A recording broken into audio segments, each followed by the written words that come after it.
A venomous strike in the dead of night left more than a scar. It triggered a confession that South Africa had been chasing for nearly a decade. Was it the venom? A guilty conscience? Or fate at last? Today, you'll uncover what Kelly Khumalo whispered from her hospital bed, and why that murmur may shake the courtroom, the music industry, and a nation. If someone admits guilt only after facing death, should we still trust them, or fear what they might hide deeper? Let us know your take in the comments. It happened just before sunrise. Kelly Khumalo's car sat awkwardly on a dirt path deep in the KwaZulu-Natal bush.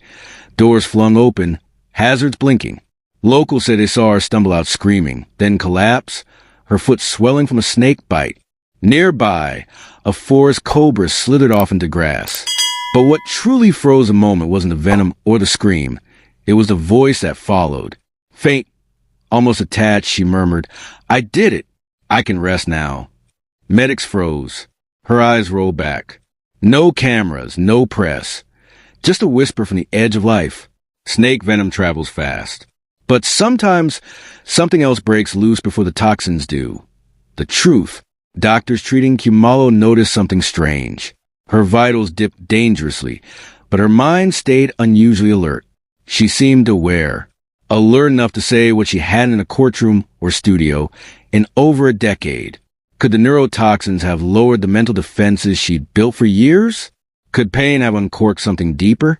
Science can't explain guilt, but it can reveal how fragile suppression really is. One paramedic described it as a soul purging itself. Since 2014, Kelly Khumalo has dodged more than accusations. She's evaded closure. Senzo Meyiwa, national football icon, gunned down in her presence. The investigation became one of the most chaotic in South African legal history. Yet, even as fingers pointed her way, she stuck to the same line. "I'm innocent."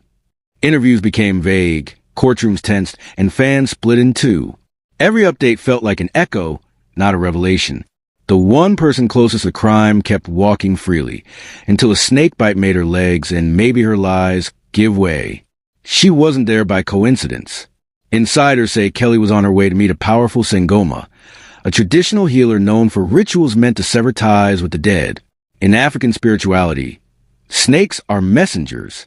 They appear when ancestors need to intervene. Some believe this wasn't a random encounter. It was judgment. That forest, isolated and humid, has long been regarded as a spiritual veil between realms. The bite, many say, wasn't just physical. It was a spiritual strike.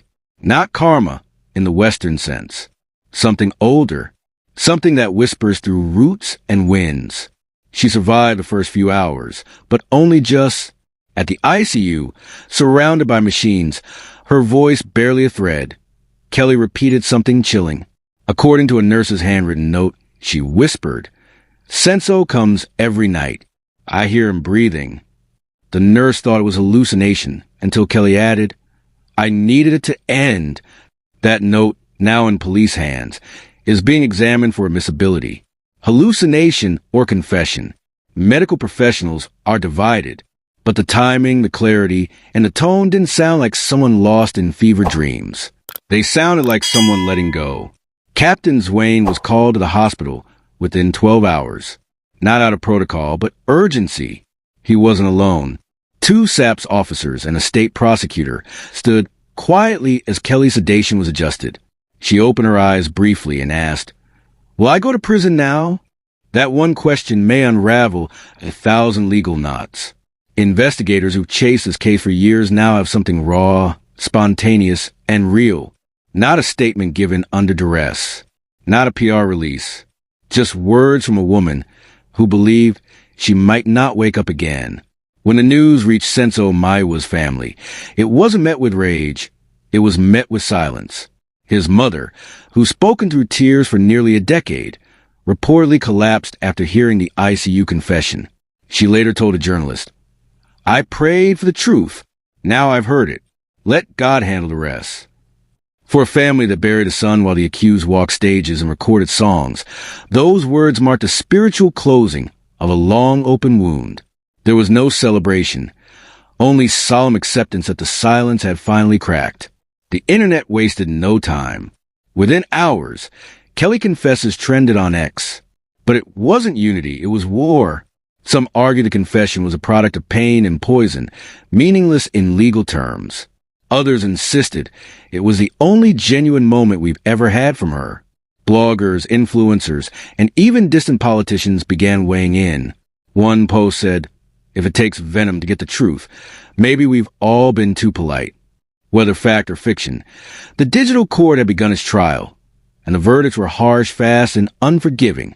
Every word she uttered now echoes in legal corridors, and one man holds the power to decide what they mean. Judge Ratha, no stranger to public pressure, must now determine whether a bedside whisper counts as admissible evidence. Is it spontaneous confession or just pain-fueled rambling? He's received private transcripts from the hospital, flagged by SAPS. Legal precedent in South Africa around medical confessions is murky, but not unheard of. What's clear is this: his ruling could tip an entire trial forward or crush it beneath procedural red tape. Justice often hangs on a single interpretation. Just 2 days after the bite, a confidential toxicology report surfaced anonymously online.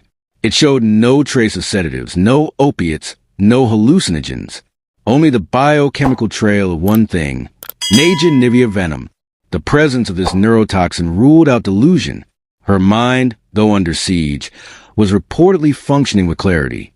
Doctors confirmed her brain activity patterns showed lucidity, not disorientation. If verified, this report could be the single most damning piece of circumstantial evidence. In a case where words have always danced around ambiguity, science might have just underlined them in red. A voice note leaked late that night seemed to rattle even hardened skeptics. In it, a voice resembling Chico Twala warned someone, "They'll find out. You must speak before something worse does it for you."